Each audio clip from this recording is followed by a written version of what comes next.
పెళ్లి చేసుకుందాం మరి మనం. తీసుకుందాం. మరి కట్నం పైసలు ఎంత ఇస్తారు మీ వాళ్ళు? బాగానే ఇస్తారు. మరి కట్నం ఇయ్యదు మరి నేను చేసుకోను మరి. అబ్బో ఇంకా ఫ్రీగా వస్తే ఇంకా దెంగిపోదామనా దండిలంగా.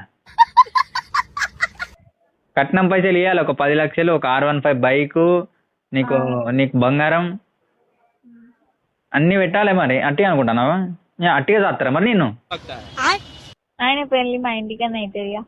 లేదు మాకైతే లేచిపోదాం, రిజిస్టర్ ఆఫీస్లో పెళ్లి చేసుకుందాం, దండ వేసుకుందాం, నైట్ అయితే కథం డోర్ వేసుకుందాం. గడ వేసుకుంటేందుకు ఏం బాధ.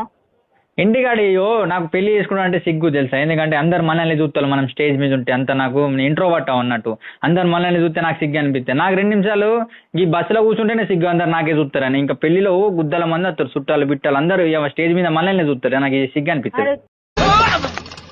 ఊహిస్తేనే భయంకరంగా ఉంది. నిన్నయో కష్టపెట్టకుండా మంచిగానే చూసుకుంటా, కాదంటలేను. కాకపోతే నువ్వు మళ్ళీ పైసలు లేనప్పుడు ఒక తీరు, పైసలు ఉన్నప్పుడు ఒక తీరు ఉండదు మనిషి. సరే సరే అని చెప్తావు కానీ ఎవడో రిచ్ కిడ్ అత్తడో అడి దింగిపోతాను నిన్ను చూడవు.